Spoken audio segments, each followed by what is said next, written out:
찬송가 406장 찬송하겠습니다.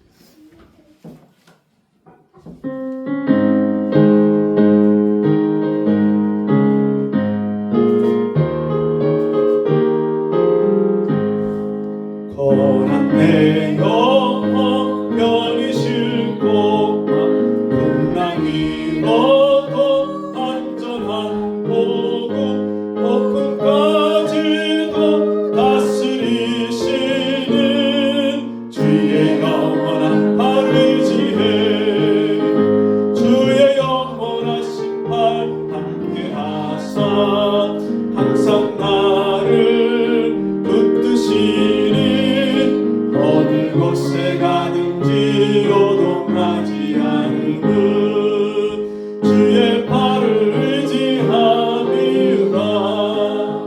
세상 친구들 나를 버려도 예수를 함께 동행함으로 주의 은혜가 충만하니 주의 영원한 팔을 의지해 주의 영원하신 팔 함께하사 항상 나를 붙드시니 어느 곳에 가든지 요동하지 않는 주의 팔을 의지함이라. 나의 믿음이 연약해져도 위에 위한 힘을 주시며 위할 때도 안보하시고 주의 영원한 팔 의지해 주의 영원하신 팔 함께하사 항상 나를 붙드시니 어느 곳에 가든지 요동하지 않는 주의 팔을 의지함이라. 지 못한 것 주께 없으니 나의 인생을 주께 맡기며 나의 모든 짐 대신 지시는 주의 영원한 팔을 의지해 주의 영원하신 팔 함께하사 항상 나를 붙드시니 어느 곳에 가든지 요동하지 않는 주의 팔을 의지함이라. 아멘. 성경 말씀 이사야 58장.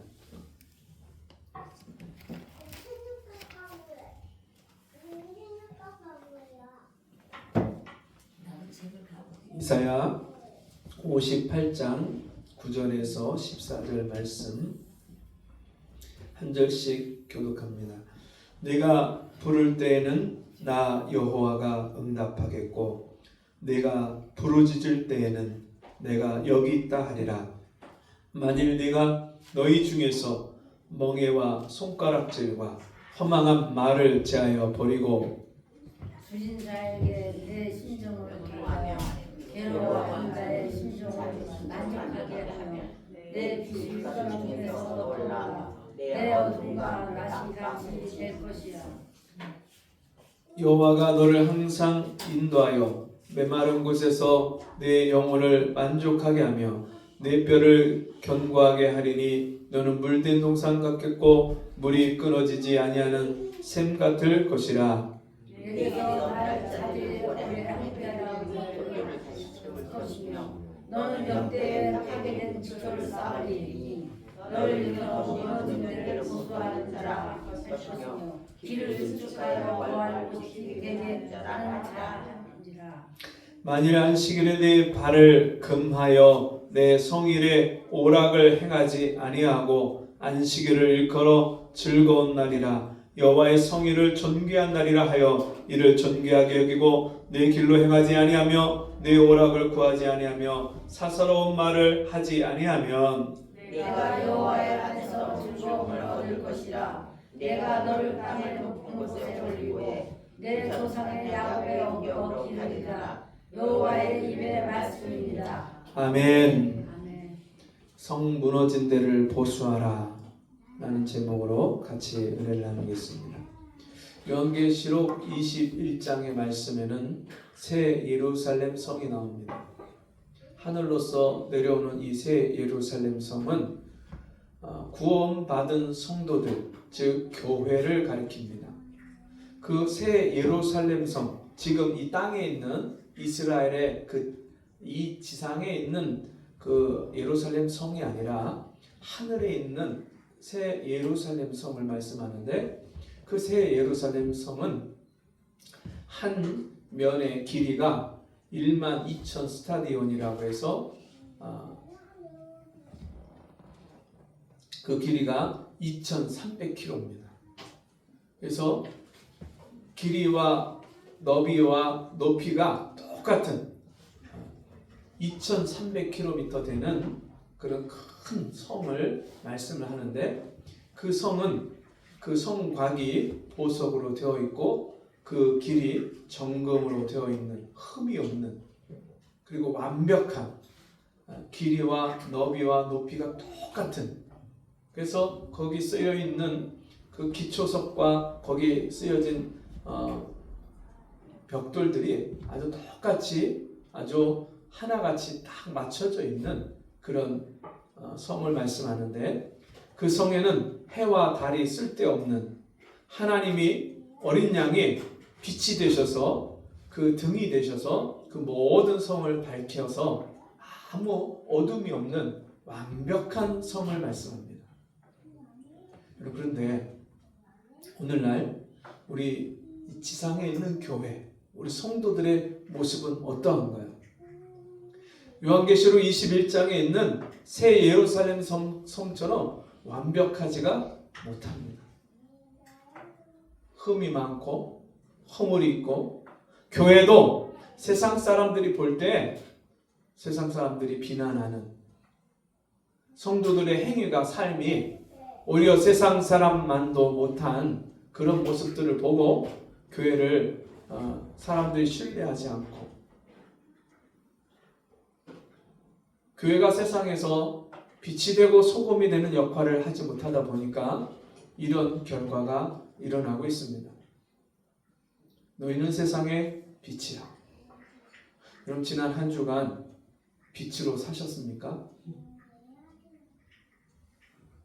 어둠을 밝히는 빛, 사람들의 마음을 밝힐 수 있는 빛.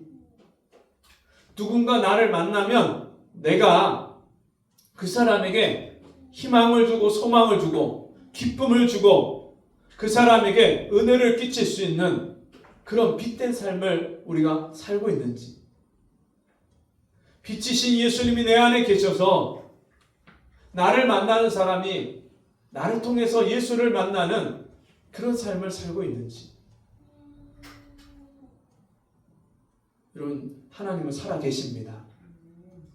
그 하나님의 아들 예수 그리스도가 우리의 믿음으로 말미암아 우리 안에 들어오셔서 우리와 함께 하십니다. 예수 믿는 사람들은 세상에서 산 위에 있는 동네처럼 사람들에게 다 보여져요. 세상 사람들이 예수 믿는 사람의 말과 생각과 행동을 다 주목해서 봅니다. 우리가 세상에 빛된 삶을 살지 못하면 세상 사람들이 기대한 것 이상으로 실망하고 오히려 비난합니다. 그것이 너무나도 당연한 거예요. 세상에 빛이 되고 소금의 맛을 내고 다른 사람들에게 정말 우리가 예수 믿는 향기가 나고 그리스도의 편지가 돼서 사람들에게 진짜 예수 믿는 사람이 어떤 삶을 사는지를 보여줄 수 있는, 우리가 하나님께 속해서 하늘나라 천국 시민으로서 이 땅에서 살고 있다는 것이 세상 사람들에게 보여줄 수 있는 삶을 사는 것이, 그것이 진정한 교회의 모습이고 성도들의 생활이고 모습입니다. 그런데 우리가 그런 삶을 잃어버린 이유가 어디에 있을까요? 목회자가 먼저 하나님 앞에서 이런 책임이 있습니다. 목사가 세상과 구별된 삶을 살지 못하고 깊은 기도에 들어가서 진짜 하나님을 깊이 경험하고 만나고 그리고 하나님 말씀을 매일매일 생명의 양식으로 받아서 그 말씀대로 순종하는 삶을 성도들에게 본을 보이지 못하기 때문에 성도들에게 영향력을 끼치지 못하기 때문에 이 목사에게 제일 먼저 책임이 있습니다. 또한 그 책임에는 우리 성도들도 같이 그 책임에 동참을 합니다.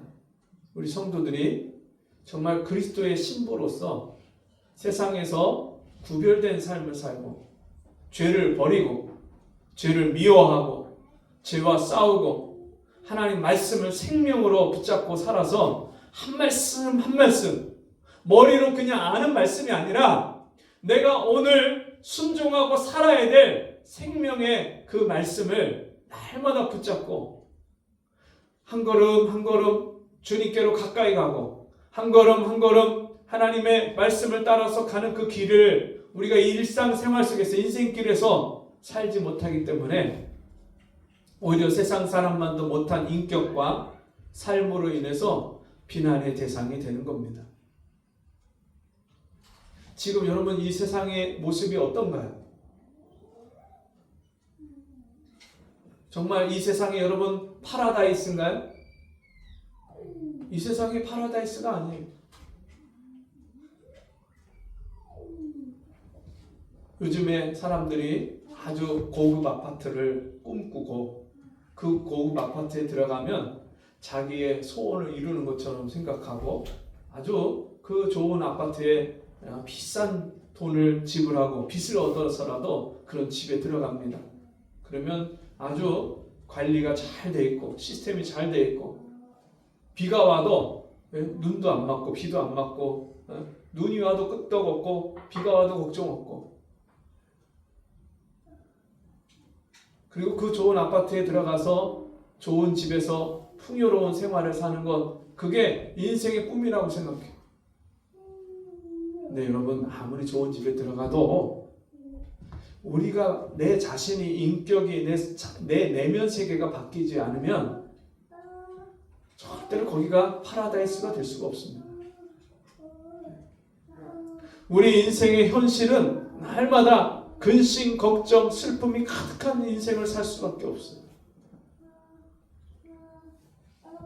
오늘 성경에 있는 이 본문의 말씀 이사야서 58장에 있는 말씀은 여러분 이스라엘 백성들이 하나님의 뜻대로 하나님의 말씀대로 살기만 하면 그 가나안 땅에서 하나님 주신 풍요를 누리고 살 터인데 그들이 우상을 섬기고 하나님 말씀을 거역하고 옛날 애굽에서 살던 대로 그렇게 살면서 금송아지를 섬기고 그러면서 나라가 둘로 쪼개지고 이제 북이스라엘이 망하고 남유다가 망해가는 그런 상황에서 이스라엘 백성들에게 아무 소망이 없는데 그 이스라엘 백성들이 그런 인생이 된 이유는 하나님을 섬기지 않을 뿐만 아니라 그들에게 또 다른 문제가 뭐냐면 이웃을 전혀 돌아보질 않아요.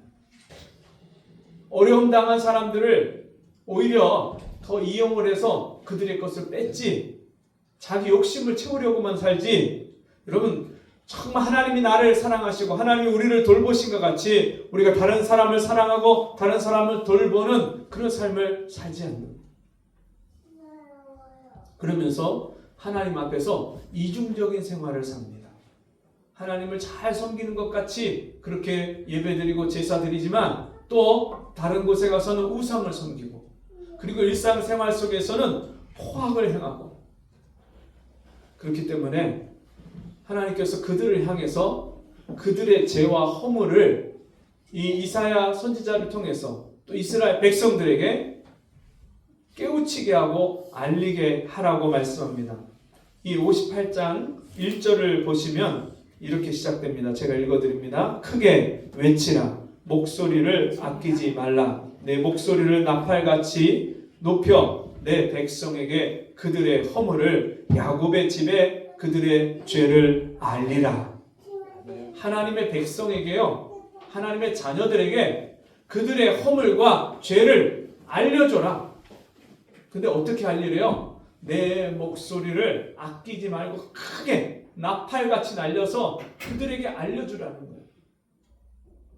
그럼 우리는요, 하나님의 말씀을 듣지 않으면 절대 죄를 깨닫지 못해요. 혹 도덕적으로 양심적으로 내가 죄를 지었다 느껴도 그 죄를 씻거나 회개하는 것은 하나님 말씀을 들을 때만 우리 마음과 생각을, 죄를 씻고 거룩하게 할 수 있어요.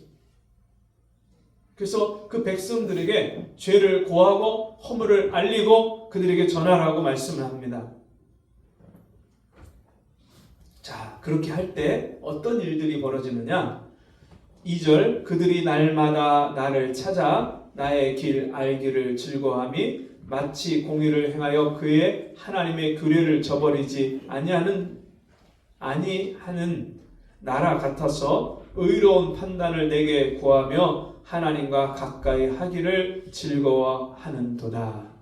하나님 말씀을 듣기 시작하면 이제 하나님을 가까이 하는 게 되는 거예요. 왜냐하면 말씀이 하나님이시기 때문에 그 말씀이신 하나님을 우리가 날마다 말씀을 통해서 하나님을 가까이 하고 그 하나님을 찾고 즐거워하고 그 하나님의 길, 하나님이 나에게 행하신, 하나님이 내가 어떻게 살아가기를 원하시는지 그 하나님의 뜻을 알고 그 길을 행하기를 즐거워한다. 그렇게 말씀합니다.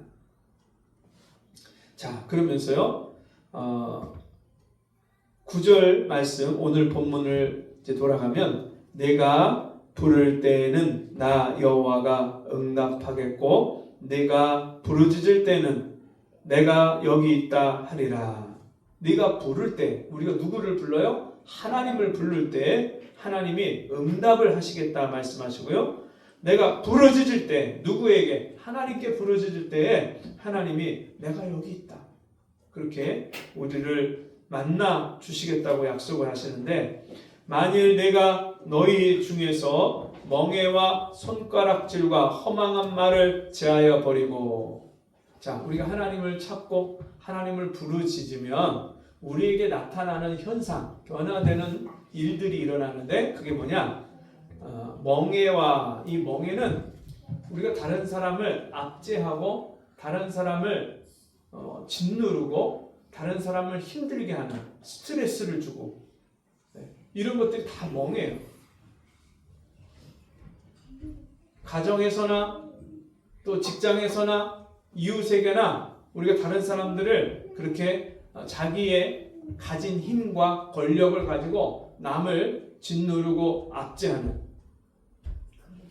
어떤 때는요, 부모라는, 자기가 부모이기 때문에 자식을 함부로 대하는, 자식에 대해 소유도 아닌데 우리는 마치 자식의 인격을 내가 내 마음대로 할 수 있는 것처럼 그렇게 하는 경우도 일어나죠. 그런 멍해와 또 인생의 수고, 인생의 부담, 먹고 사는 그런 부담, 또 우리가 다른 사람들한테 부담을 지우는 일들, 이런 것도 하나의 멍해가 될 수 있죠. 손가락질과, 여러분, 손가락질, 우리가 다른 사람을 향해서 저 인간이 저게 왜 저래? 그리고 네가, 그러면서 다른 사람들의 죄를 지적하고 다른 사람을 비난하고 헐뜯고, 참 우리는요, 내 스스로 나의 모습을 보는 것은요 잘 못해요. 그리고 우리가 눈이 바깥으로 뚫려져 있다고 남은 너무나도 잘 봐. 그리고 남은 너무나도 잘 지적해요. 그건 이렇게 하라 저렇게 하라 막 지시도 하고, 그리고 왜 그렇게 하냐고 막 야단도 치고. 근데 진짜 나 자신에 대해서는 우리가 보지를 못해요. 보지를. 오죽하면 성경에서 주님이 남의 눈에 들어간 티를 빼려고 하지 말고 네 속에 있는 들보가 뭐냐면 기둥 있잖아요. 기둥. 나무 기둥, 집에 지붕을 받치는 나무 기둥 그 들보를 떼내라. 네. 우리 안에 우리가 다른 사람의 죄를 보는 거는요, 그 사람이 가지고 있는 전체 죄 중에서 요만큼밖에 안 보이는 거예요. 겉으로 나타나는 거. 근데 내 속에는 남에게 보이지 않은 내 속에 엄청나게 큰 죄가, 많은 죄가, 허물이 내 속에 있는 거예요. 남의 것을 보고 판단하고 정죄하고 지적하지 말고 네 속에 있는 네 죄와 허물을 누구 앞에서? 하나님 앞에서. 사람과 사람끼리 비교하는 게 아니라 내가 저 사람보다 낫고 저 사람은 이 사람보다 못하고 우리가 사람끼리 비교하는 게 아니라 내 죄를 하나님 앞에서 깨닫고 보고. 그러니까 우리가 뭐를 하지 말라고요? 손가락질. 남을 향해서 비난하고 정죄하고 비판하지 말라. 너희가 비판하는 비판으로 너희가 도로 비판을 받을 것이요. 우리가 남을 비판하잖아요. 그러면 우리도 역시 남에게 비판받을 게 엄청나게 많아요. 이 말이라는 게 고운 말을 하면은 돌아올 때도 고운 말이 돌아오는데 우리가 거친 말을 아주 진짜 못된 말을 하잖아요. 그러면 돌아올 때도 몇 배로다가 못된 말이 돌아오는 거예요. 그러니까 우리가 남을 손가락질하고 비난하고 정죄하는 일을 참 조심해야 되고 두려워해야 돼요. 허망한 말을 제하여 버리고 허망한 말, 이루어질 수 없는 말, 그리고 여러분 절대로 쓸데없는 내 자신에도 유익이 안 되고 다른 사람들한테도 유익이 안 되는 그런 허튼 말, 허망한 말들을 우리가 얼마나 많이 합니까? 그리고 함부로 하나님 앞에서 서원하고 약속해놓고 지키지 않고 또 사람들과의 신의도 저버리고 약속한 말을 그냥 잊어버리고 또 무시하고 이 모든 게 다 허망한 말. 그리고 진짜 허망한 말은 내가 하나님을 의식하지 않고 쏟아내는 말은 다 허망한 말이에요. 하나님 없이 하는 말들. 하나님께 묻고 기도하고 하지 않는 것. 아침에 일어나서 하나님의 은혜와 도우심을, 하나님의 인도하심을 구하지 않고 하나님의 은혜를 구하지 않고 우리가 말을 쏟아내면요, 말이 쓸데없는 말들, 실수하는 말들, 그리고 정말 하나님의 영광을 가리는 말들만 할 수밖에 없는 그런 것들을 제해버리고 줄인 자에게 내 심정이 10절입니다. 심정이 동하며 괴로워하는 자의 심정을 만족하게 하면 내 빛이 흑암 중에서 떠올라 내 어둠이 낮과 같이 될 것이며.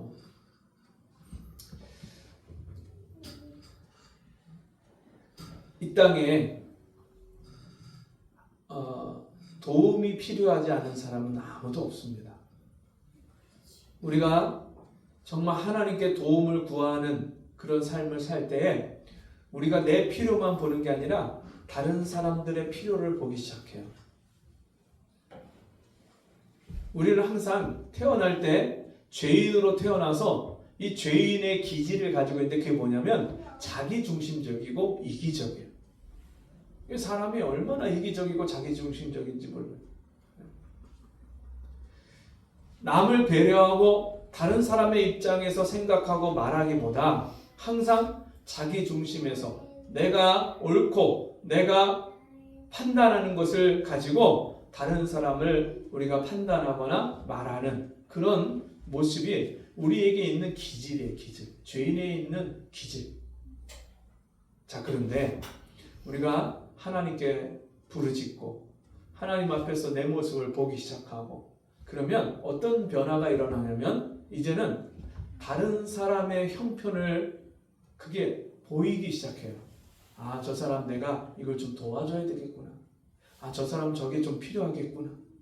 그러면 그 사람의 상대방의 필요를 채워주고 그 상대방의 부족한 것을 도와주고 싶은 긍휼의 마음이 우리에게 일어나는 거예요. 그러니까 줄인 자, 굶은 자, 가난한 자, 헐벗은 자 그런 사람들을 돕기 시작합니다. 자, 그러면서 11절 여호와가 너를 항상 인도하여 항상 하나님이 우리를 인도하신다. 사람이 자기 걸음을 계획할지라도 자기 인생의 걸음을 계획할지라도 자기 길을 계획할지라도 그 걸음을 인도하시는 이는 여호와시니라. 사람이 자기 길을 내가 오늘 여기도 가고 누구도 만나고 뭐 또 해야지 그렇게 우리가 계획을 세워도 그 걸음을 인도하시는 분은 하나님이시다. 그렇게 말씀합니다. 여호와가 너를 항상 인도하여 메마른 곳에서도 내 영혼을 만족하게 하며 여러분 메마른 땅에서 우리의 영혼을 만족하게 하신대요. 이 광야 같은 이 세상에 사는 우리의 영혼을 하나님께서 만족하게 하신대요. 내 뼈를 견고하게 하리니 여러분 우리가 뭐 뼈 때린다 그런 말 있죠. 뼈 때린다. 우리가 말 한마디에도 진짜 마음이 흔들리고 마음의 중심이 흔들리고 어떤 일을 경험하면 우리가 진짜 몸이 부들부들 떨리고 마음이 어떻게 해야 될지 정신이 없는 그런 때가 있어요. 근데 진짜 하나님이 내 뼈를 견고케 하신다. 육체도 강건케 하실 뿐만 아니라 우리의 마음의 심지, 우리 마음을 아주 담대하게 하고 단단하게 하고 견고하게 해주시는 거예요. 너는 물된 동산 같겠고 물이 끊어지지 아니하는 샘 같을 것이라. 너는 물된 동산 같겠고 여러분 농사 짓는 사람에게 제일 중요한 게 뭐냐면 물이에요. 물. 아무리 좋은 땅에도 여러분 농사를 열심히 져도 물이 없으면 말짱 헛거예요. 아무런 농사가 되질 않아요. 농사에 있어서 필수가 생명의 물인데 그 농작물을 키울 수 있는 물이 있어야 되는데 여러분 우리가 아무리 애쓰고 힘써도 우리 인생을 정말 열심히 살아도 하나님이 생명수를 주시지 않으면 이 마음이요 죽을 것 같아요. 답답하고 괴로워요. 돈이 많아도 일이 잘 돼도요 절대로 그게 인생이 잘 되는 게 아니에요. 매일매일 괴로워요. 그래서 우리가 가끔씩 가다가 저런 뉴스를 보면 정말 세계적인 부자가 되고 우리나라에서 최고 가는 부자가 되고 모든 사람들이 알아줄 만한 그런 성공했다는 그런 사람들이 갑자기 자기의 인생을 다 포기해버리는 그런 경우들을 보잖아요. 여러분 하나님이 함께 하시지 않으면요 마음이 메마른 광야 같고 하루하루 사는 게 지옥 같은 거예요. 절대로 자기 인생에 만족이 없어요. 만족이. 기쁨과 즐거움과 감사가 없어요.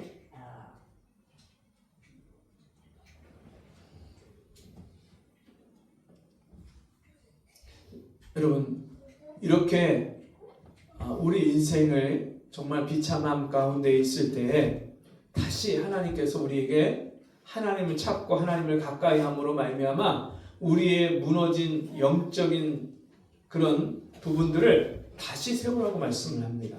12절 내게서 날짜들이 오래 황폐된 곳들을 다시 세울 것이며 너는 역대의 파괴된 기초를 쌓으리니 너를 일컬어 무너진 데를 도수하는 자라 할 것이며 오늘날 이 세상이 이렇게 타락해가고 세상이 무너져가고 세상의 교권이 무너지고 사회 질서가 무너지고 가치관이 무너지고 윤리 도덕이 보편타당한 윤리 도덕이 이제 옛 사람의 그냥 고리타분한 그런 이야기가 된 지금 이런 시대가 여러분 되어가고 있는데 그것을 다시 보수하는 다시 세우는 이 보수하는 자라는 말씀이 어떤 뜻을 가진 거냐면 무너진 성벽의 기초를 다시 세우고 틈이 벌어지고 갈라지고 쪼개진 그 틈을 메꾸고 다시 메우는 그것을 말씀하는 거예요. 여러분, 우리 인생에 무너진 것들이 참 많잖아요. 가정의 질서가 무너졌잖아요. 부부간의 신뢰가 깨졌잖아요. 부모 자식 간의 공경과 사랑이 무너진 가정들이 너무나 많잖아요. 사회가 혼란하고 사회 질서가 무너지고 있잖아요. 상식이 비상식이 돼가고 있고 비상식이 그게 상식이라고 말하는 그런 시대가 돼가고 있잖아요. 지금 이 포괄적 차별금지법이 정의당의 장혜영 의원이라는 분이 이것을 법을 제안하고 만들어갖고 이게 국회에 상정되어 있는데 이게 통과가 되면 우리나라가 얼마나 비상식적인 국가가 돼가는지 몰라요. 여러분, 남자가 같이 만나서 부부가 된다는 것은 상식이 아니에요. 이거는 네. 여자가 같이 만나서 부부가 되고 부모 1, 2가 된다는 것은 말이 안 되는 거예요. 여러분, 이거는 짐승들도 하지 않는 거예요. 그러면 자식이 네. 어디 있어요? 네. 그러니까 자식을 낳을 수 없으니까 자식을 입양을 해요. 입양을. 근데 이게 이제 미국이나 캐나다나 또 서구 유럽 사회에서 또 호주나 뉴질랜드 이런 나라에서 이런 법들이 통과되면서 너무나도 무서운 일들이 일어나는데, 여러분, 그런 동성애자를 여러 다양한 사람들의 한 부류라고 그렇게 인정을 하면서 그 사람들의 인권을 존중해주고 보호해야 된다 이렇게 말을 하면서 오히려 정상적이고 상식적인 사람들의 그런 삶을 제한하고 그것을 억압하는 비상식으로 만드는 그런 시대가 되어가고 있어요. 초등학교도 들어가기 전에 유치원 때부터 그 동성애를 그게 정상적인 그런 사람들의 삶의 모습이라고 그렇게 가르치지 않으면 안 되는, 의무적으로 가르쳐야 되는 그런 시대. 지금 이게 얼마나 심각한 문제로 가고 있는지 몰라요. 그리고 아이들에게, 자녀들에게 아빠가 너는 남자야, 너는 여자야, 너는 아들이야, 너는 딸이야 이런 말도 못하는 시대가 돼요. 그렇게 말을 하면 그게 성차별이 된다는 거예요. 지금 이 나라의 기초가 다 흔들리고 있어요. 부모 자식 간에도 공경하고 순종하고 그 부모를 효도하는 것, 이게 너무나 지극히 당연한 여러분 자녀의 도리고 부모의 그런 사랑의 그런 관계라면 이게 다 무너지고 깨져가고 있어요. 이것을 다시 세울 방법이 여러분 세상 교육에 있지 않고 정치에 있지 않습니다. 하나님의 말씀으로 우리 성도들 한 사람 한 사람이 자기 자신을 하나님 앞에서 바로 세우는 영적인 보수를 하는 자, 성 무너진 데 영적인 예루살렘 성 하나님의 교회의 모습, 내가 하나님의 자녀로서 하나님의 신부로서 그리스도의 신부로서 온전한 믿음의 사람으로서 세워져 가는 것, 그게 내가 무너져 있는 곳이 있는데 그것을 다시 세우는 일을 시작하지 않으면 이 나라를 다시 세울 수가 없어요. 우리의 기초를, 가정의 기초를 다시 세울 수가 없어요. 여러분, XX 염색체, XY 염색체, 이거 남자와 여자, 이거를 구분하는 아주 생물학적인 가장 중요한 이 DNA인데, 이걸 통해서 남자와 여자가 구분된 게 아주 정확하고 남성과 여성의 특징이, 역할이 분명한 거예요. 근데 이거를 자기가 생각하기에 나름으로 나는 여자야 그러면 내가 여자고. 네. 지금 이런 상황이 지금 온 세상의 질서와 기초가 무너지는 거예요. 여러분, 가정이 무너지는데 어떻게 나라가 있고 사회가 있을 수 있겠습니까? 가정이 세워져야 되는데 그 가정을 세우는 일을 하나님이 누구를 통해서 하시냐면 먼저 예수 믿는 우리 성도들과 교회를 통해서 세우시는 거예요. 우리 성도들이, 우리 교회가 먼저 하나님과의 관계 속에서 영적으로 무너진 성을 바로 세워야 돼요. 우리 성도들이 하나님 앞에 예배 시간과 기도의 시간들을 소홀히 하고 성경 읽고 묵상하고 그 말씀대로 순종하기 위해서 기도하는 개인 경건의 훈련을 등한히 하고 옛날처럼 하나님 말씀을 간절히 사모하고 하나님 앞에 나오는 일들을 점점 우선순위에서 뒤로 미루면서 이 영적인 성이 다 무너진 거예요. 옛날에는 성이 한 국가에 여러 성이 있고 한 마을이나 지역에 성이 있어서 그 성벽을 통해서 그 성 안에 있는 사람들을 보호하는 거예요. 그래서 저 외적이 자주 침입하는 국경 근처에는 성벽을 엄청나게 많이 쌌어요. 옛날에 우리나라의 그 여진족이 자꾸만 쳐들어올 때 거기를 윤관 장군이 거기를 가서 단판을 짓고 또 그 성벽을 쌓고 하면서 이 성을 쌓고 이 우리나라 국민을 보호하는 그런 일들을 하고 여진족을 물리치고 국경 밖으로 몰아내는 이런 일들을 하고, 그래서 우리나라 국경에 가면 다 그런 성들이 있어요. 성. 이 성벽이 무너지기 시작하면 밖에서 들어오는 적을요 이길 수가 없어요. 성벽이 튼튼하고 아주 요새로 잘 그렇게 만들어져 있어야 적군이 쳐들어올 때 그것을 막아내고 물리칠 수가 있는 거예요. 우리가 이 세상에서 지금 하나님을 대적하는 사상과 흐름을 막아내야 돼요. 그러려면 먼저 내 신앙의 기초를 잘 세워야 돼요. 그리고 내가 이 신앙의 성벽, 내 마음의 믿음의 성벽이 틈이 갈라져 있어요. 세상의 잘못된 문화, 잘못된 사상, 잘못된 생각, 이게 우리의 성벽에 틈을 벌어지게 해서 자꾸만 내 마음에 그게 자꾸 들어오고 그게 내 안에 차곡차곡 쌓이는 거예요. 그러다 보니까 이게 우리의 영적 힘을 빼요. 하나님께 받은 은혜를 자꾸 까먹게 하고 잃어버리게 만드는 거예요. 그래서 우리 한 사람 한 사람이 성 무너진 데를 다시 쌓는, 수축하는 그런 사람이 되어야 돼요. 에스라, 느헤미야 시대에 이스라엘 백성들이 저 바벨론으로 이미 끌려갔다가 다니엘에게 하나님이 예언했던 말씀처럼 70년이 차면 다시 내가 이 바벨론으로 끌려갔던 이스라엘 백성들을 예루살렘으로 다시 돌아오게 하리라. 그 말씀에 의지해서 하나님 앞에 기도할 때 에스라 느헤미야 시대 때 포로가 1차 귀환, 2차 귀환, 3차 귀환 포로들이 돌아오면서 에스라 느헤미야가 성벽을 건축하고 성벽을 다시 쌓습니다.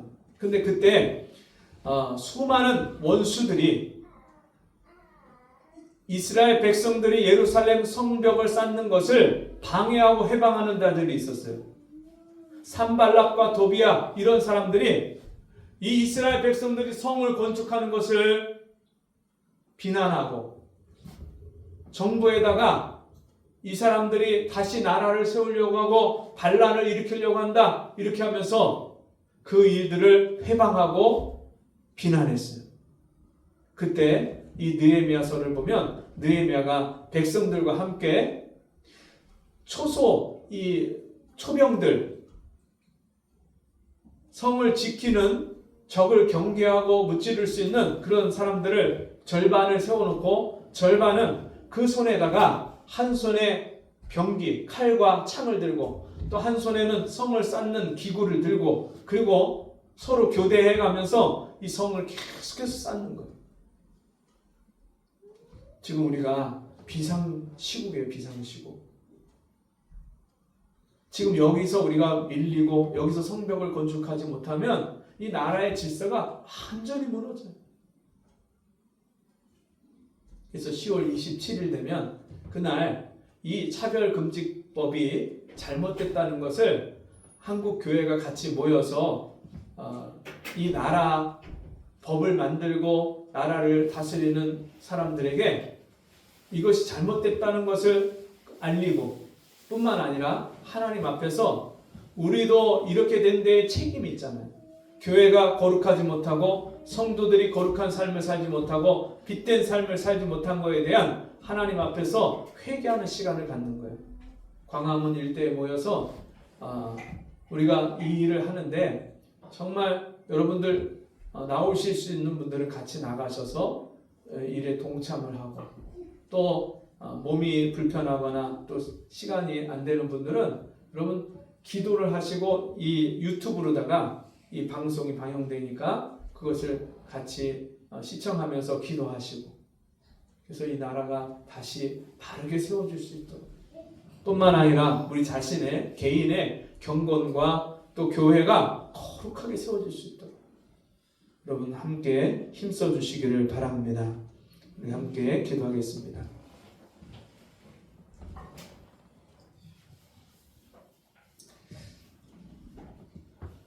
하나님 아버지, 우리가 영적으로 흔들리고 무너져 있어서 하나님과의 관계가 질서가 무너져 있고 또 가정의 질서가 나라의 질서가 사회의 질서가 무너져 있는 이때에 먼저 나 자신의 영적인 성을 거룩한 성을 다시 세우라고 말씀하시니 감사합니다.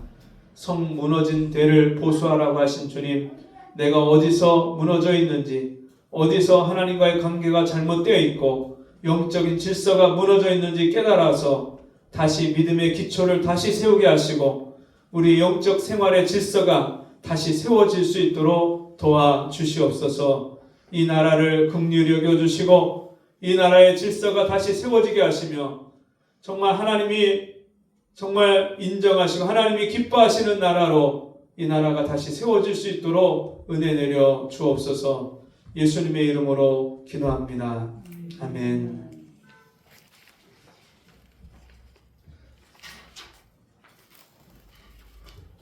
여러분 광고 시간은 말씀 시간에 한 걸로 대체하고요. 우리 자리에서 일어나셔서 449장 찬송하고 축도로 마치겠습니다.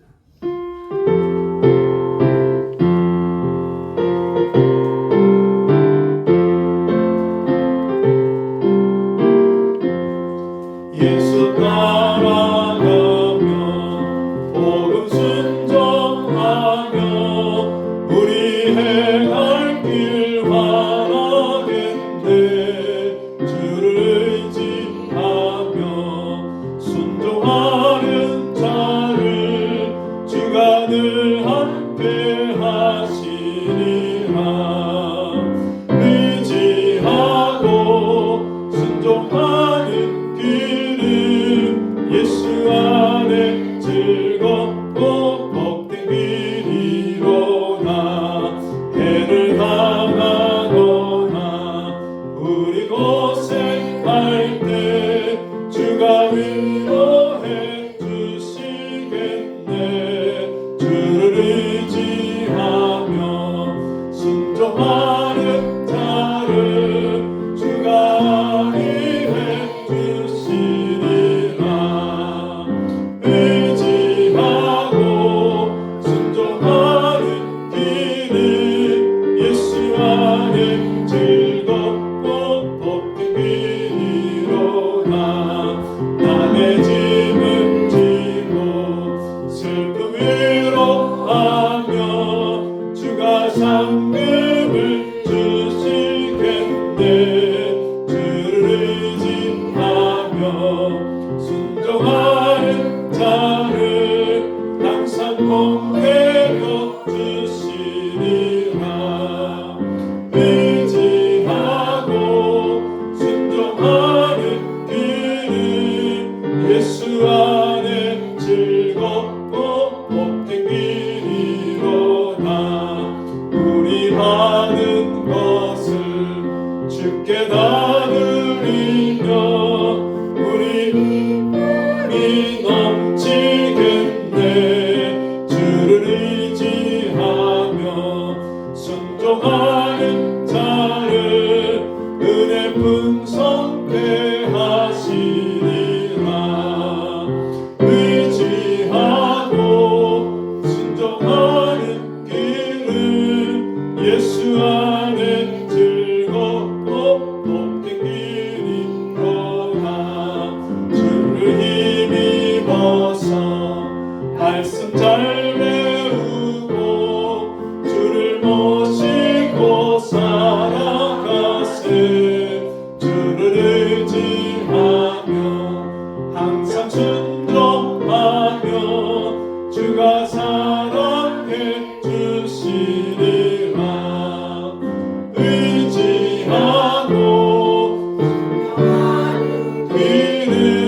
하나님 아버지의 무한하신 사랑하심과 성령의 감화, 감동, 위로, 교통하시는 은혜의 역사가 오늘 주의 말씀 듣고 나의 영적인 상황을 돌아보고 다시 하나님 앞에서 믿음의 기초를 다시 세우며 무너진 데를 보수하고 내가 하나님 앞에 바로 섬으로 말미암아 우리 가정의 질서가 세워지고 우리 교회가 하나님 앞에 세워지며 이 땅에 정말 무너진 사람들의 심령과 이 나라를 다시 세우는 이 놀라운 은혜를 하나님이 베푸실 것을 믿고 기도하는 우리 성도들 머리 위에 저들의 가정과 삶 속에 이 나라 위에 지금부터 영원토록 함께 있을지어다.